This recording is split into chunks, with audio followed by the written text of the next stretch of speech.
हाँ जी, question number 3 हमने पढ़ा था लीजिंग वाले में, 2 हो गए थे। थर्ड में क्या था, एसेट से रिलेटेड डेटा क्या है, इसकी कॉस्ट है 120 लाख रुपए, डेप्रिसिएशन 40% है। मैंने कहा कौन सा मेथड हुआ, WDV मेथड। कैसे पता चला सर, लाइफ 3 साल है और 3 साल बाद में वैल्यू कितना बच रहा है, 25.92।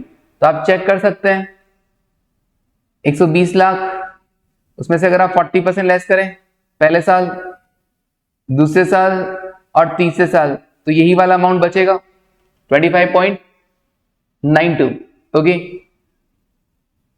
Leasing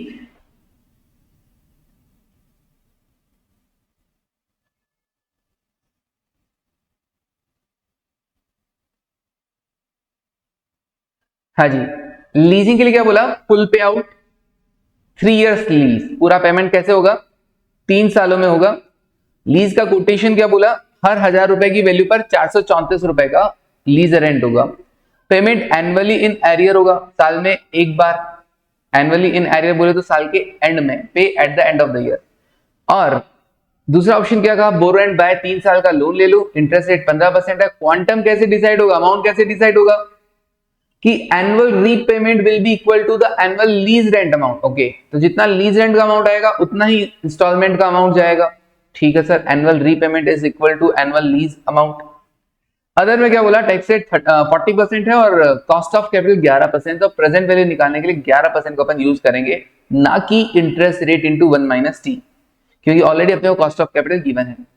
based on the information given above, determine the preferred option as between leasing and buying। ठीक है जी, करते हैं sir question number 3। Question number 3 कैसे करेंगे सर, सेम वैसे ही जैसे पहले किया करते थे। सबसे पहले आप क्या कर लोगे, ओके राशि का, सबसे पहले आप क्या कर लोगे, वर्किंग नोट बना के लीज रेंट का अमाउंट बना दो। लीज रेंट कितना जाएगा, कुछ वर्किंग नोट बना लेते हैं, लीज रेंट अपने को डायरेक्ट नहीं दे रखे हैं। एसेट की कॉस्टिंग कितनी, 120 लाख। इसने कहा हर 1000 रुपए पर कितने रुपए, 434, 434 कितना हुआ चेक करो।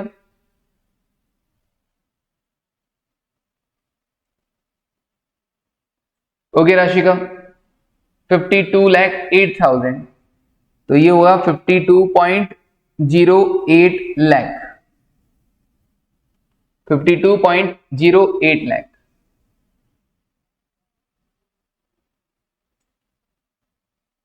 हाँ जी, कोई दिक्कत नहीं। तो इंस्टॉलमेंट का अमाउंट भी कितना आएगा, इंस्टॉलमेंट का अमाउंट भी कितना आएगा sir, installment is just equal to the lease rental. बोलो, हाँ sir, installment is just equal to lease rent.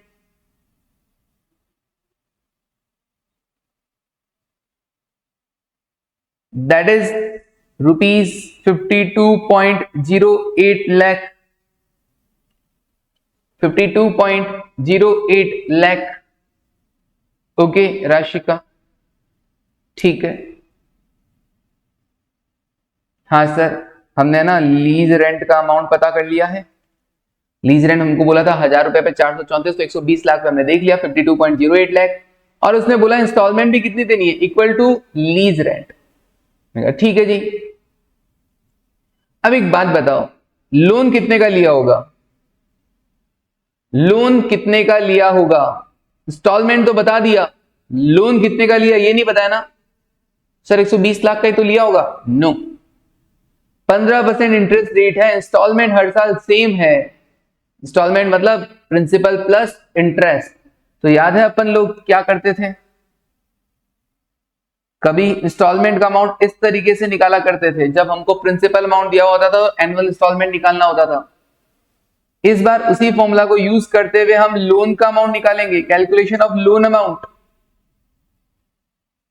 याद है क्या वो formula, installment is equals to annual installment, जब हर साल इक्वल होता है principal borrowed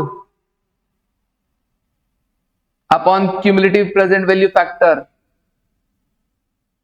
principal borrowed upon cumulative present value factor 4 time period for given time period and rate of interest.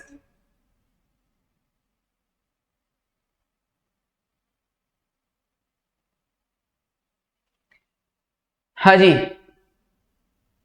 क्या आपको इंस्टॉलमेंट गिवन है? हाँ जी, हमको इंस्टॉलमेंट गिवन है 52.08 लाख। प्रिंसिपल बोरोड पता नहीं कितना है, तो वो कैलकुलेट करना पड़ेगा।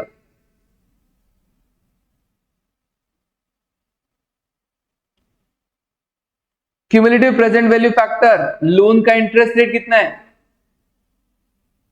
15%। लोन का इंटरेस्ट रेट कितना? 15%। लोन का टाइम पीरियड कितना? 3 इंस्टॉलमेंट में 1 2 3 1 2 3। बताना क्यूमुलेटिव फैक्टर कितना आ रहा है?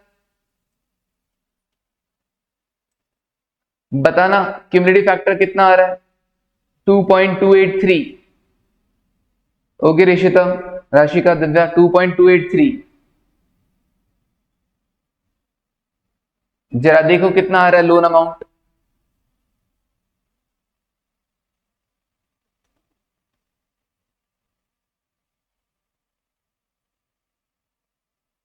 $52.08 into 2.283। ओके ऋषिता, मोनिका,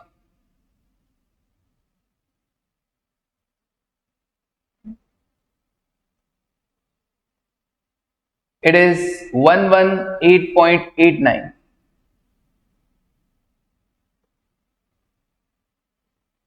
अच्छा सर, पूरा लोन नहीं लिया ना? 120 लाख का पूरा लोन नहीं लिया गया। 89 आ रहा है क्या आपके, या 91 आ रहा है? अच्छा, अगर आप पूरा लो इसको तो एक काम करो, इसको अगर आप पूरा लो तो 283, आगे कितना? ठीक है 225। ओके राशि का 91 आ रहा है, तो 91 ही ले लो ताकि अपना आंसर उससे मैच हो जाए एक बार। मॉड्यूल से पूरा ले लो ताकि अपना आंसर मॉड्यूल से एकदम मैच हो जाए। एग्जैक्ट 2.283 225 दैट इज 118 हाँ 9090। ठीक है राशि का 91 आ जाएगा। हाँ जी, अब ये भी मन में नहीं है कि अच्छा सर ये तो फ्रैक्शन की वजह से हो रहा होगा, ऐसा नहीं कि फ्रैक्शन की वजह से 120 की जगह 118.91 आ गया, नहीं। तो लोन अमाउंट हमने कैलकुलेट किया, बोलो कोई दिक्कत है क्या? सर हमको लीज रेंट दे रखा था कि 1000 रुपए में 434, हमने लीज रेंट निकाला। लीज रेंट के बराबर ही सर हमको क्या देना था? इंस्टॉलमेंट अमाउंट देना था। अब हमको पता चल गया कि इंस्टॉलमेंट इक्वल है और लोन का रेट भी पता है, इंटरेस्ट रेट भी, टाइम पीरियड भी पता है, तो लोन का अमाउंट कैलकुलेट किया हमने। इससे हमको एक नई चीज पता चली, क्या? कि सर लोन 120 लाख का नहीं लिया, एसेट 120 की है, लेकिन फिर भी लोन हमने 118.91 का लिया है।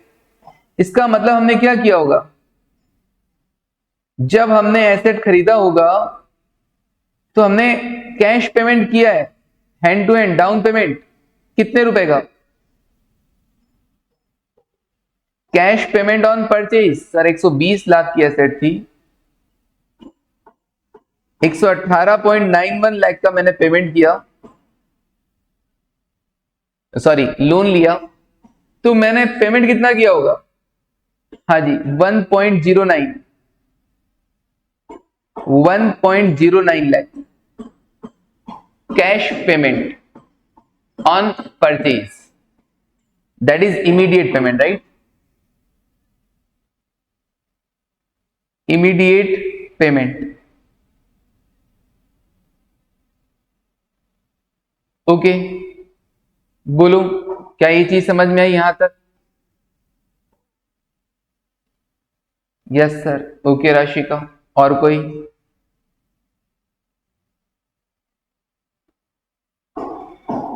ओके दिव्या, हाँ जी, किसी को दिक्कत है? ओके रिशिता, क्लियर है, डन। तो हमने हमारी बेसिक चीजें पूरी कर ली, हमने लिख ली जो हमको गिवन नहीं थी। हम वैसे तो ऑप्शन 1 ऑप्शन 2 को कंपेयर करना चालू कर देते, बट ऑप्शन 1 ऑप्शन 2 के लिए मेरे को इंस्टॉलमेंट वगैरह चाहिए होता है, तो इंस्टॉलमेंट तो पता चल गया कि लीज रेंट के बराबर इंस्टॉलमेंट है। अच्छा, ये एक नया चीज निकल के आया कि भैया इस बार इंस्टॉलमेंट अगर ऐसा है तो दैट मींस हमने पूरा एसेट के लिए लोन नहीं लिया, तो भैया आप बाकी का पैसा कहां से लाए होंगे? बाकी का पैसा आप एसेट के लिए इमीडिएट पैसा दिया होगा, वैसे लोन से आया नहीं, इसका मतलब आपने अपने पॉकेट से दिया है 1.09।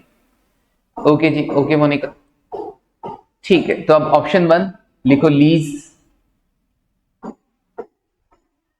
ऑप्शन 1 लीज पे अगर आप लेते हो, किसी को भी पहले किसी को भी बाद में लिख सकते हो, उसमें कोई फर्क नहीं पड़ेगा। लीज में present value of cash outflow क्या रहेगा आपका? सर हम है ना हर साल लीज रेंट 52.08 दे रहे हैं, उस पर हमको टैक्स सेविंग हो जाएगा और उसका प्रेजेंट वैल्यू निकाल लेंगे, बस काम हो गया। तो present value of cash outflow बड़ा आसान है इसका, तो और कुछ जा ही नहीं रहा है, सिंपल लीज रेंट जा रहे हैं हर साल। तो सर वही लीज रेंट जो आप हर साल पे कर रहे हैं एट द एंड, इनटू उसको आफ्टर टैक्स में कन्वर्ट करना, into cumulative present value factor. Present value कौन सी रेट से? सर प्रेजेंट वैल्यू के लिए रेट होगा 11%, 11%। ओके, और 3 साल, 11% और 3 साल, देखो कितना आ रहा है lease rent sir 52.08। Okay Rashika, Rishita, हाँ जी 52.08 लाख। टैक्स रेट कितना? टैक्स रेट कितना? हाँ राशिका 2.4437, टैक्स रेट 40%। ओके जी 40% इंटू क्यूमुलेटिव फैक्टर लिख देता हूं 2.4437, ठीक है राशिका 2.4437। अमाउंट कितना है फाइनल?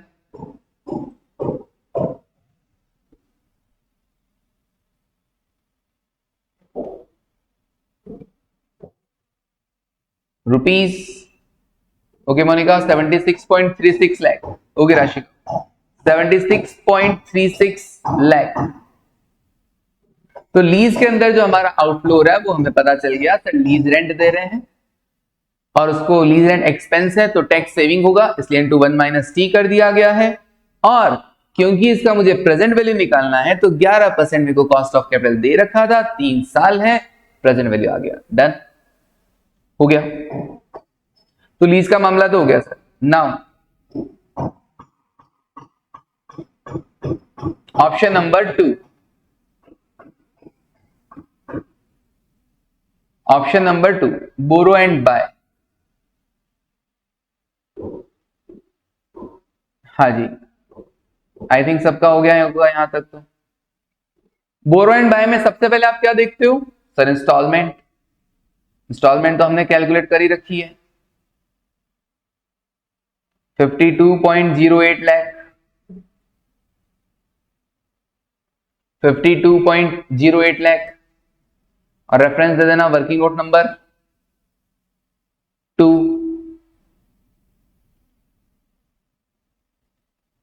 Working note number 2।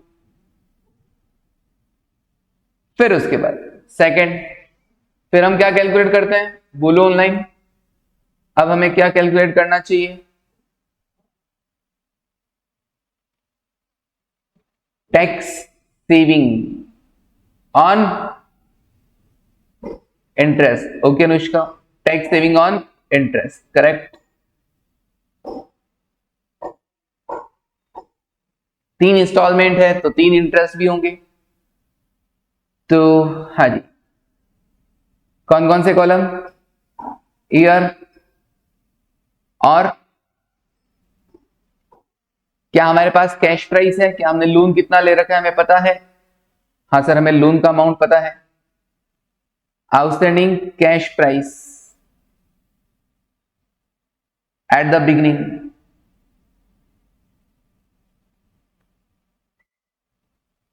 उस पर इंटरेस्ट रेट एप्लीकेबल हो जाएगा, इंटरेस्ट एट द रेट 15% का क्या इंटरेस्ट?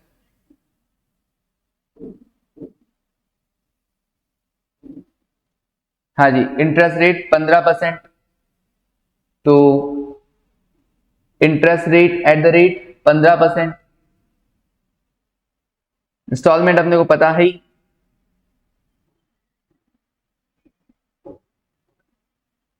इंस्टॉलमेंट अपने को पता है ही, ठीक है। हाँ जी, प्रिंसिपल का कुछ करना है क्या? प्रिंसिपल का कुछ वैसे तो नहीं करना, क्योंकि मुझे इंस्टॉलमेंट और टैक्स सेविंग चाहिए, तो टैक्स सेविंग के लिए बस इंटरेस्ट निकालना है, तो इंटरेस्ट निकाल देंगे, कोई दिक्कत नहीं है। ईयर,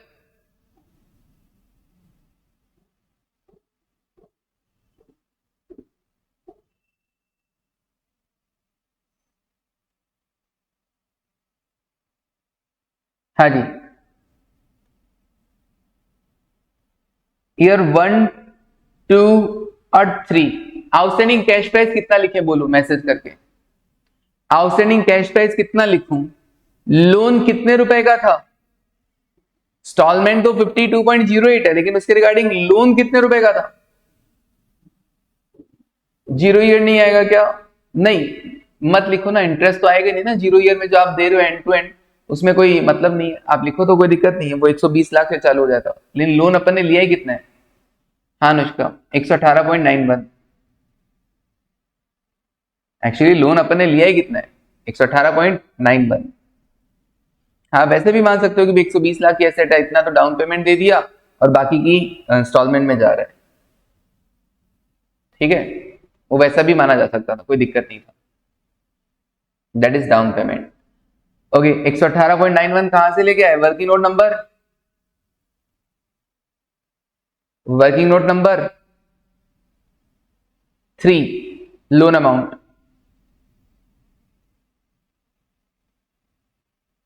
ओके, हाँ जी। अब देखो इंटरेस्ट का कैलकुलेशन, कितना कितना? सर इंस्टॉलमेंट तो फिक्स है 52.08 लाख, 52.08 लाख, 52.08 लाख। इंटरेस्ट बताओ, 118.91 का 15%, 17.8365। ओके राशिका, 17.8365।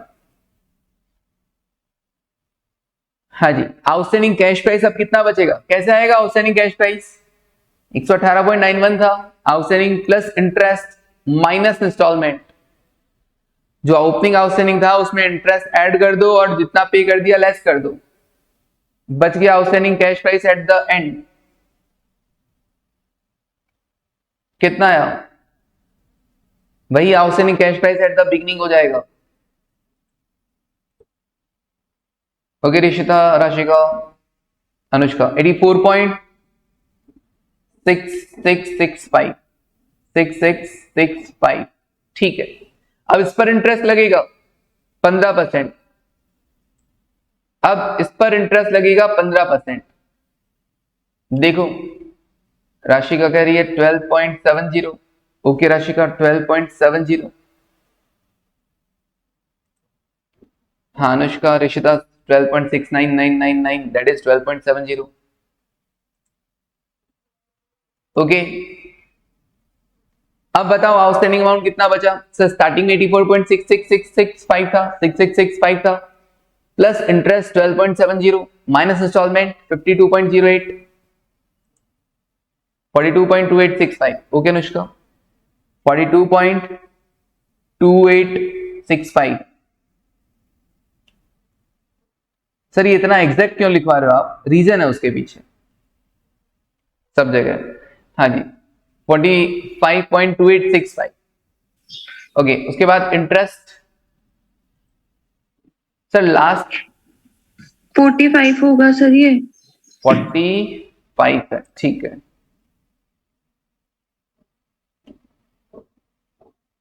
बोल 45 ही रहा हूं शायद, लिख 42 तो है। हाँ जी 45। अच्छा लास्ट वाले में क्या होगा? लास्ट वाले में इंटरेस्ट कैसे लिखा जाता है? डिफरेंस, तो 52.08 और 45.2865 इसका डिफरेंस ले लो। 52.08 इंस्टॉलमेंट है और 45.2865 का प्रिंसिपल अमाउंट बाकी है, कितना आएगा? 6.7935। अनुष्का,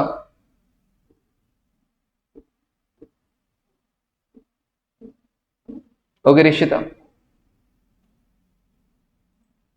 तो ये हमने क्या कर दिया? इंटरेस्ट कैलकुलेट कर दिया। अब इस इंटरेस्ट पर टैक्स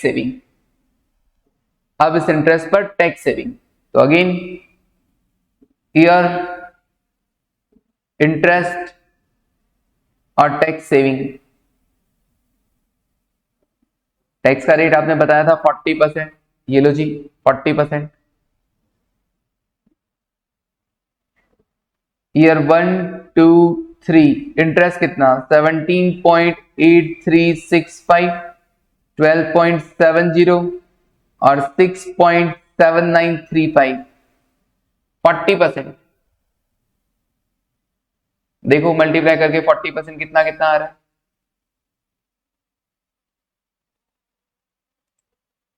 7.1346।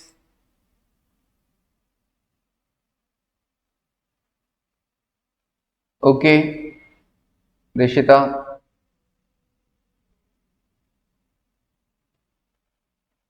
ओके अनुष्का, राशिका 5.08। उसके बाद नेक्स्ट 2.7174। ओके दिव्या, मोनिका 2.7174। ठीक है जी। टैक्स सेविंग, ये लो जी टैक्स सेविंग ऑन इंटरेस्ट हमारे पास आ गया। ठीक है, फिर थर्ड नंबर पे हम क्या कैलकुलेट करते हैं?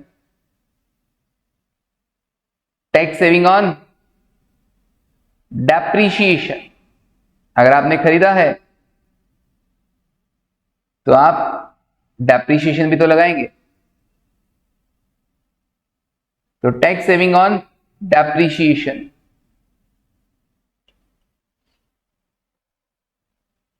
हाँ जी राशिका, दिव्या, अनुष्का। तो ईयर, अगेन ईयर, कितने साल का डेप्रिशिएशन? सर 3 साल क्या लगेगा और क्या है? 40% WDV था। Year, depreciation eight the rate 40%, और अब उसका टैक्स सेविंग, भी 40%, टैक्स रेट भी 40% है, डेप्रिशिएशन रेट भी 40% है। ईयर 1 2 3, एसेट 120 लाख की थी, 120 लाख का 40% कितना? 48 लाख, 48 लाख। ये भी लिख देते हैं रुपीज इन लैख, 48 लाख। फिर 120 माइनस 48, 48, बाकी बचा ओके उसका 40%, 28.8। और फिर ओके रिशिता, फिर उसके बाद 17.28। ठीक है रिशिता, 17.28 कैसे आया sir? 120 lakh into 40% minus equal to into 40% minus equal to into 40%। Simple. Now tax saving, इसका भी 40%, 19.2।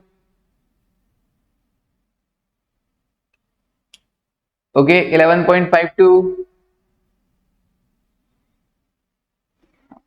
Rishita, Rashika, Monika, okay and 6.912, correct. ठीक है जी, 6.912। अब आ गया इंस्टॉलमेंट भी आ गया, टैक्स सेविंग ऑन डेप्रिसिएशन भी आ गया, टैक्स सेविंग ऑन इंटरेस्ट भी आ गया। तो present value of cash outflow निकाल दें। Present value of cash outflow,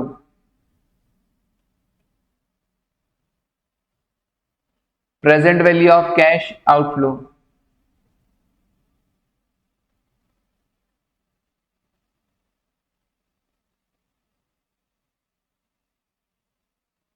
present value of cash outflow.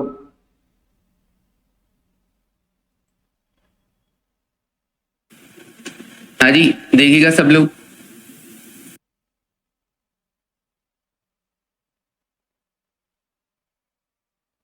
Present value of cash outflow. कितना कितना है सर? ईयर, फिर इंस्टॉलमेंट, फिर tax saving on interest depreciation, that is net cash outflow, और फिर PV factor eight the rate 11%, और फिर आप करते हैं क्या? Present value.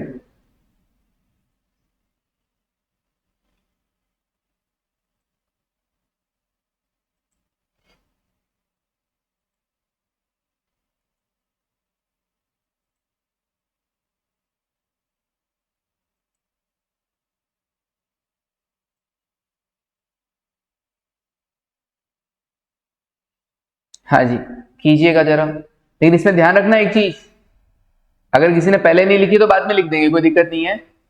आउटफ्लो के अंदर चाहो तो आप जीरो ईयर से चालू कर दो, क्योंकि आप हैंड टू हैंड कुछ डाउन पेमेंट भी कर रहे थे, और अगर आपको दिमाग में नहीं आता है कोई बात नहीं, वो डाउन पेमेंट लिखना कोई दिक्कत नहीं है।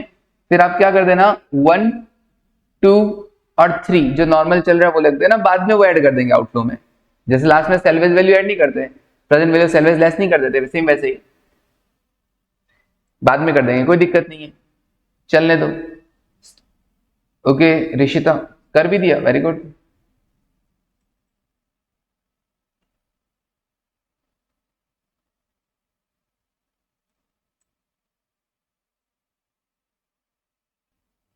हाँ जी, क्या क्या लिखोगे आप?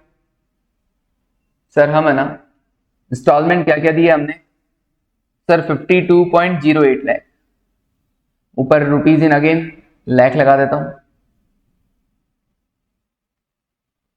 52.08 लाख, फटाफट फटाफट लिख देता हूं मैं। हाँ जी, टैक्स सेविंग ऑन इंटरेस्ट कितना कितना था? ये रहे सर 7.1346, 5.08, 2.7174, 2.7174, डेप्रिशिएशन 19.2, 11.52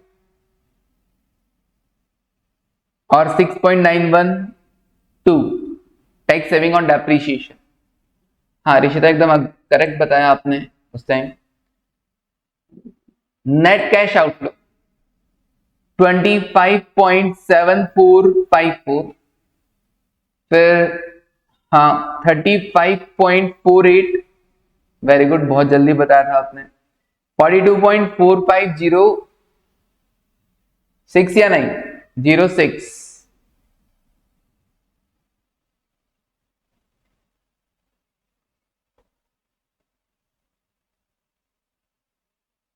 राशि का ये क्या है? Total, okay. हाँ जी, पी फैक्टर कितना कितना लोगे? जो आपने ऊपर लिए थे ना वही वाले 4 डिजिट तक ले रहा हूं मैं। क्यों? क्योंकि इन तीनों का ही टोटल आपने ऊपर लिया था, चारों इन्हीं का टोटल आपने यहां पे लिया था क्यूमुलेटिव करने के लिए 2.4437। हाँ राशि का, इन्हीं तीनों का आपने लिया था, तो अपन यही वाले ले रहे हैं, वरना हम तो 3 तक ही लेते, लेकिन मैं इसको 4 तक ले रहा हूं। रीजन सिर्फ कुछ समझाने के लिए, कुछ आंसर मॉड्यूल से मैच करवाने के लिए।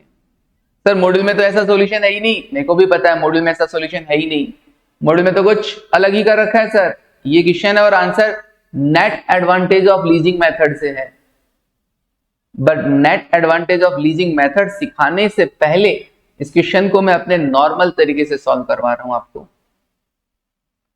ओके, फिर इसी क्वेश्चन को मैं सिखाऊंगा net advantage of leasing method से। ओके, तो अब देखो प्रेजेंट वैल्यू कितना आ रहा है फाइनली, क्या 83.07 आ रहा है क्या? मोनिका कह रही है सर 83.029।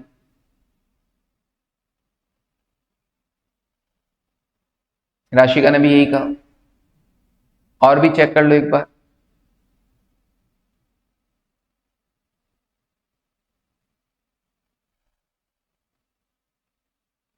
ओके अनुष्का।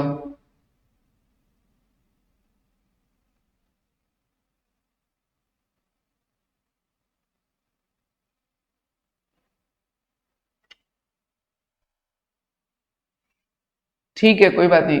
हाँ, मोनिका चलने दो। क्यूमुलेटिव कर देना, क्यूमुलेटिव करके M+M+ MRC कितना आ रहा है 83.0294, तो 83.03 कर देता हूं। 83.03 ठीक है, करेक्ट है सबके, जमेगा। हाँ ओके जी।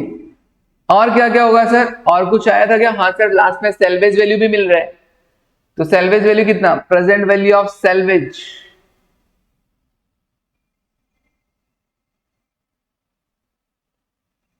कितना मिल रहा था? 25.92 था, 25.92 लाख। तो लाख तो भले ऊपर लिख दिया तो चलो, 25.92 मल्टीप्लाइड बाय 0.7312, इससे हमारा क्या हो जाएगा? ओके राशिका 18.95। इससे हमारा क्या हो जाएगा सर? इससे हमारा आउटफ्लो कम हो जाएगा। प्लस एक वो जो चीज आप भूल गए थे, जो आपने इनिशियल इमीडिएट पेमेंट किया था, भूले तो क्या थे? स्टार्टिंग में मैंने बता दिया था, या तो पहले जीरो ईयर करके लिख लो या फिर अब लिख दो। तो ये आउटफ्लो भी तो था, कितना था वो इनिशियल पेमेंट? बाकी का लोन लिया था 1.09 था, आई थिंक 1.09 लाख। हाँ जीरो ईयर वाला, तो या तो जीरो करके वैसे लिख लो, पी फैक्टर 1 लग जाएगा, या फिर यहां पे लिख दो 1.09, ऐड करके बताओ कितना आ रहा है? Present value of cash outflow, present value of cash outflow, बोलो।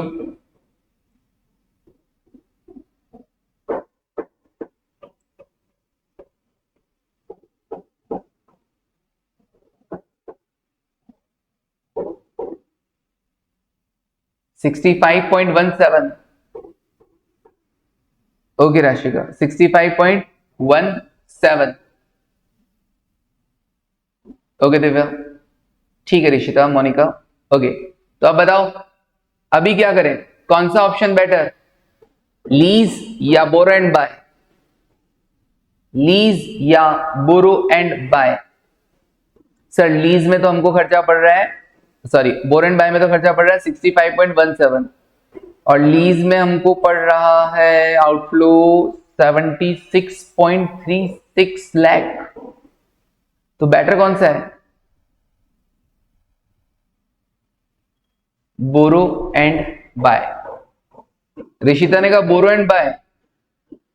राशिका कहां पे कम पड़ रहा है? एनपीवी नहीं, खर्चा कहां पे कम पड़ रहा है?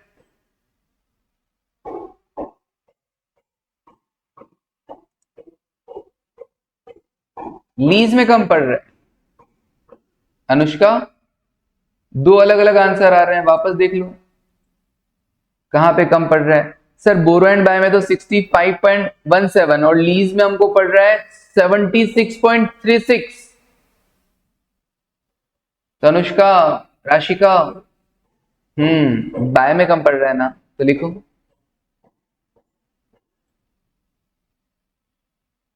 Decision, since present value of cash outflow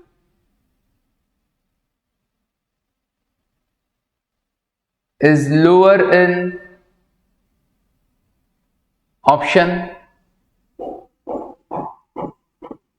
2, that is lease, that is borrow and buy, borrow and buy। अगर आप बोरो करके बाय करते हो तो वहां पे आउटफ्लो आपका कम आ रहा है। So it is advise advised to purchase the asset.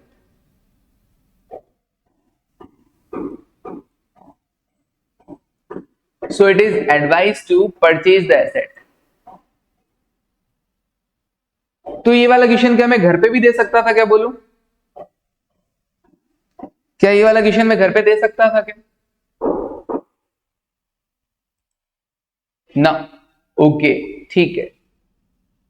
क्यों? क्योंकि सर इसमें इंस्टॉलमेंट इक्वल दे रखा था और लोन का अमाउंट निकालना था और हमें ये दिमाग में रखना था कि अच्छा एसेट 120 का है, लोन इतने का चल रहा है, दैट मींस कुछ इमीडिएट पेमेंट हुआ है।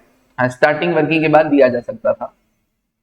और उसमें भी फिर यहाँ पर आपको ये आउटफ्लो के अंदर बाकी तो सेट फॉर्मेट था, ये वाला चीज आपको याद रखना था, इनिशियल पेमेंट अलग से ऐड करना, बाकी तो सेट फॉर्मेट है, कोई दिक्कत नहीं है।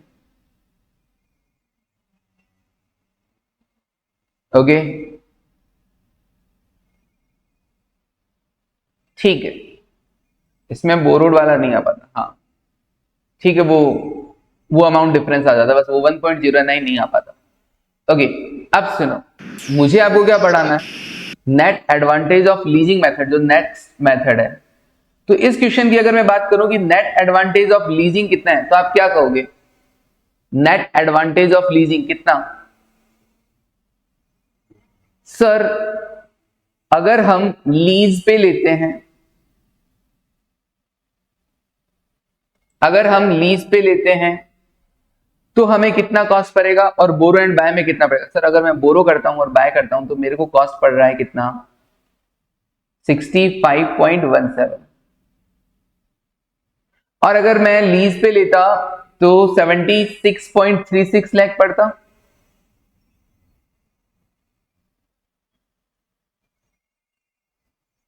हाँ सर, इतना ही पड़ता। देखना जरा ध्यान से। तो अगर मैं बोरो एंड बाय करता, बोरो एंड बाय, तो मेरे को पड़ता 65.17। और अगर लीज पे लेता तो मेरे को पड़ेगा 76.36। तो लीज में लेने में घाटा है। हाँ सर घाटा है। कितना नेगेटिव आया लीज में लेने पर? 8.19 रश या 9.19, कितना?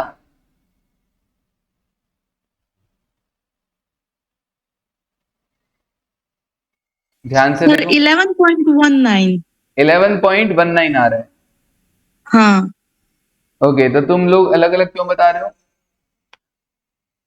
11.19, ओके नेगेटिव ना, ठीक है, 11.19 नेगेटिव। अब ठीक है, अच्छा 76 में से माइनस कर दिया, ठीक है कोई ना। तो सिंपल, आप बोरो एंड बाय में से लीज को कंपेयर करो। अच्छा, लीज का एडवांटेज देखना ना, नेट एडवांटेज ऑफ लीजिंग, तो लीज को बाद में रखो। अगर लीज में कॉस्ट कम आ रहा होगा, अपने आप आंसर क्या आ जाएगा? पॉजिटिव आ जाएगा। और नेगेटिव आया तो क्या हो जाएगा? Sir it is negative if we take an asset on the lease, since लिखो, since, अच्छा सर ये भी लिखना है, हाँ लिख लो। क्यों? क्योंकि इसके आगे लगा देना और। सर यही है नेट एडवांटेज ऑफ लीजिंग। अरे ये तो कोई भी कर लेता, इतना सा मेथड है ये, तो ऐसे चुटकियों में। सर इसमें हुआ क्या? वो दो वही निकाला अपन ने, दोनों निकाला और बस डिफरेंस देख लिया, कुछ भी तो नहीं है इसमें। Sir net advantage of leasing is negative, net advantage of leasing is negative, so it is better to purchase the asset.